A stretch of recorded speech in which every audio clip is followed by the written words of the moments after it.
With ongoing advances to retro modding, we're always craving more, and in this instance, it's the larger screen.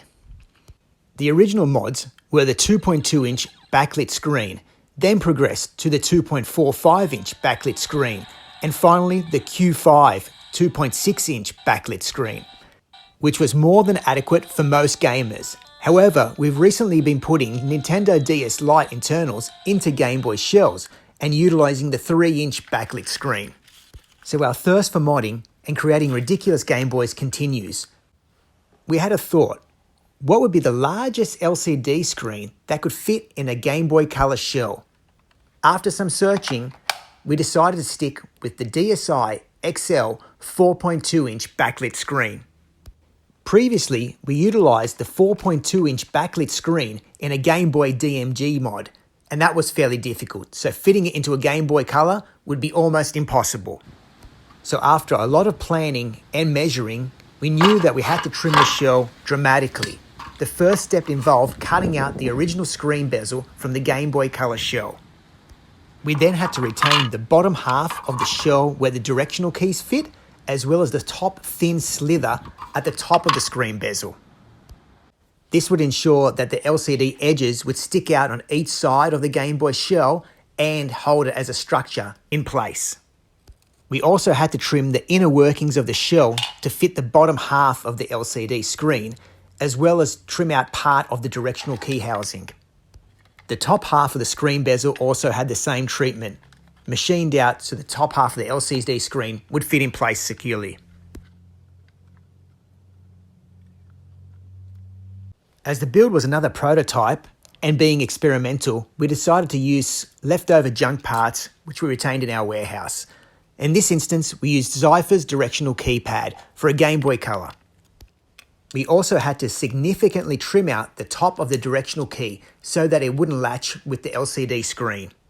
The next part of the build involved mocking the directional, A and B buttons, as well as the start and select rubbers with the Zypher PCB board. This will allow us to check for any measurements or additional trimming which was required to the shell or LCD screen as part of the build.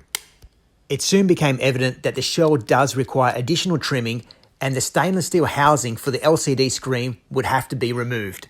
This would save us an extra few millimeters.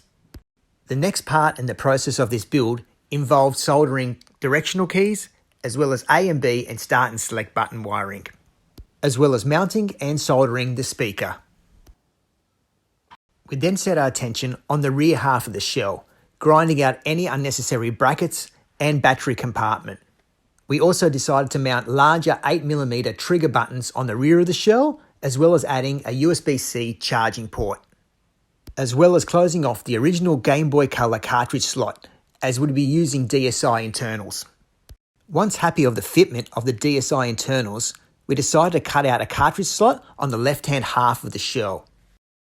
We also finished up the wiring for the rear trigger buttons and USB-C charging, and shielded them to avoid any shorts in the future. We also fabricated 2 brackets for the DSi motherboard and mounted the power button at the bottom of the console. The next part of the build involved bridging BA1 terminal on the DSi motherboard. This would ensure that the top screen would be disabled. We also managed to make an adapter to convert the 39-pin ribbon cable to adapt to a DSi XL screen, as well as extending the 4-point power terminal for the backlit screen. The final process involved fitting the DSi motherboard to the rear of the shell. However, upon first fitment, we noticed that the top half of the shell did not sit flush with the bottom half, so we changed the directional key internals to Natalie the Nerd's Game Boy Color PCB. As we were working with an extremely confined space, the only option for this build was to use superfine 36 AWG wire. This would allow the shell to close properly and avoid any future shorts. As the shell would be glued shut, we decided to test the functionality one more time with this console. As all the screw posts were removed to fit the oversized internals, there was no other option but to glue the console shut. After weeks of planning and fabrication, we finally completed our latest project. Introducing the Gameboy Color DSi XL. This one-off console incorporates 3 different machines: the Gameboy Color, the DSi, and the DSi XL. The shell is of course from a Gameboy Color. The internals are from a DSi, and we also adapted a 4.2-inch backlit DSi XL screen. Like a majority of our custom Game Boy builds, we've teamed it up with an R4 flash card, capable of playing all your favourite retro games, including Atari 2600, Game Boy, Game Boy Color, Game Boy Advance, and NES, just to name a few. Sure, we're aware that the screen is way oversized for this little console, but that's the fun in modding, creating something unique. Unfortunately, the touchscreen couldn't be retained. This was due to space constraints. However, we retained some of the cool features of the DSi XL console, which include the ear jack, the original digital camera, as well as the more heavy-duty battery located underneath the original Game Boy Color battery compartment.